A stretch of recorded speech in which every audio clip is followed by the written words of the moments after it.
بسم اللہ الرحمن الرحیم۔ السلام علیکم ناظرین، امید کرتا ہوں کہ آپ سب خیریت سے ہوں گے۔ ایک شب حضرت ابراہیم علیہ السلام خلیل اللہ نے خواب میں دیکھا کہ کوئی ان سے کہتا ہے، اے ابراہیم اٹھ اور قربانی کر۔ بیدار ہو کر صبح ہی صبح 2 اونٹ قربان کر دیے۔ 3 دن مسلسل یہ خواب دیکھتے رہے اور تینوں دن 2 اونٹ اللہ کے لیے ذبح کرتے رہے۔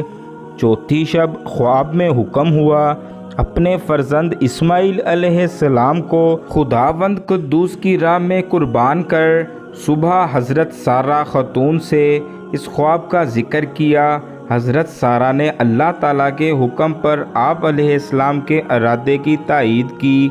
حضرت ابراہیم علیہ السلام اسی وقت اونٹ پر سوار ہو کر بی بی ہاجرہ کے پاس تشریف لے گئے۔ اس وقت حضرت اسماعیل علیہ السلام کی عمر 12 برس تھی۔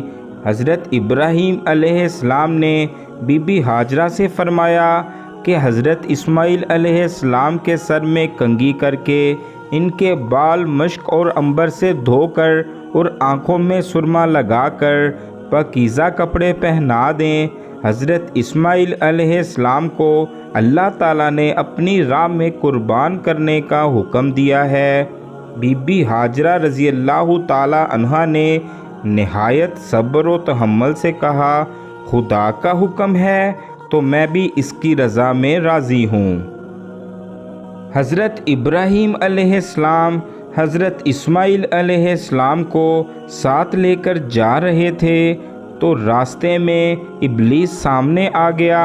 شیطان نے حضرت اسماعیل علیہ السلام کے دل میں وسوسہ ڈالا کہ تمہارا باپ تمہیں ذبح کرنے کے لیے جا رہا ہے۔ حضرت اسماعیل علیہ السلام نے کہا کہ بھلا کوئی باپ بے گناہ اپنی اولاد کو ذبح کر سکتا ہے؟ پھر حضرت اسماعیل علیہ السلام نے اپنے پدر بزرگوار سے پوچھا، ابا جی آپ مجھے کہاں لے کر جا رہے ہیں؟ حضرت ابراہیم علیہ السلام نے کہا، میرے بیٹے، میرے لخت جگر، مجھے اللہ نے کہا ہے کہ میں تمہیں اس کے لیے قربان کر دوں۔ یہ سن کر حضرت اسماعیل علیہ السلام نے کہا، میں اللہ کے لیے بصد شوق اور بخوشی قربان ہونے کے لیے حاضر ہوں۔ آپ اللہ تعالیٰ کے حکم میں ذرا سی بھی تاخیر نہ کریں، کیونکہ شیطان مردود چاہتا ہے کہ ہمیں سیدھے راستے سے بھٹکا دے۔ حضرت ابراہیم علیہ السلام اور حضرت اسماعیل علیہ السلام نے شیطان کو مایوس کرنے کے لیے کنکریاں ماریں۔ حضرت ابراہیم علیہ السلام اپنے بیٹے حضرت اسماعیل علیہ السلام کو لے کر منا کے مقام پر آئے اور ایک جگہ انہیں لٹا دیا۔ حضرت اسماعیل علیہ السلام سے فرمایا، آنکھیں بند کر لو، اور خود بھی اپنی آنکھیں بند کر لیں تاکہ ایک دوسرے کو دیکھ کر دونوں باپ بیٹے کی محبت تعمیل حکم میں رکاوٹ نہ بن جائے۔ حضرت ابراہیم علیہ السلام نے اللہ کا نام لے کر حضرت اسماعیل علیہ السلام کے گلے پر چھری پھیر دی۔ جب وہ اپنی دانست میں پیارے بیٹے کو ذبح کر چکے تو آواز آئی، اے ابراہیم علیہ السلام آنکھیں کھول دو۔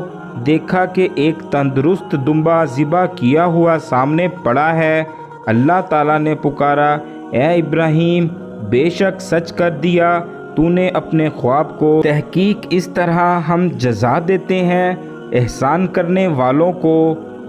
اس واقعہ کے کچھ ہی عرصہ بعد حضرت جبرائیل علیہ السلام آپ کے پاس آئے اور کہنے لگے کہ اللہ تعالیٰ نے آپ پر سلام بھیجا ہے کہ اس سرزمین پر اللہ کا گھر تعمیر کرو تاکہ لوگ آئیں اور اپنے رب کے گھر کا طواف کریں۔ آپ نے اپنے بیٹے حضرت اسماعیل علیہ السلام کے ساتھ مل کر خانہ کعبہ کی تعمیر کی۔ جس مقام پر شیطان نے ظاہر ہو کر آپ دونوں کو بھٹکانا چاہا تھا اور آپ دونوں نے اس پر کنکریاں ماری تھیں، حج کے رکن کی صورت میں آج بھی آپ کی یہ سنت جاری ہے۔ آپ نے بے چون و چر اللہ کی راہ میں اپنے عزیز بیٹے کی قربانی کی۔ اس واقعہ کی یادگار میں قربانی کرنے کا حکم دے کر اللہ تعالیٰ نے آپ کے اس عمل کو بھی زندہ جاوید کر دیا۔ حج کے ہر رکن حضرت ابراہیم علیہ السلام، بی بی ہاجرہ علیہ السلام اور حضرت اسماعیل علیہ السلام کی سنت ہے۔ دوستو، اگر آپ میری ایسی مزید ویڈیوز کو دیکھنا چاہتے ہیں تو آپ میرے چینل کو سبسکرائب کیجئے اور بیل کے بٹن کو ضرور پریس کیجئے تاکہ آنے والی ویڈیو کی نوٹیفیکیشن آپ تک پہنچ سکے۔ ملتے ہیں پھر اگلی ویڈیو میں۔ اللہ حافظ۔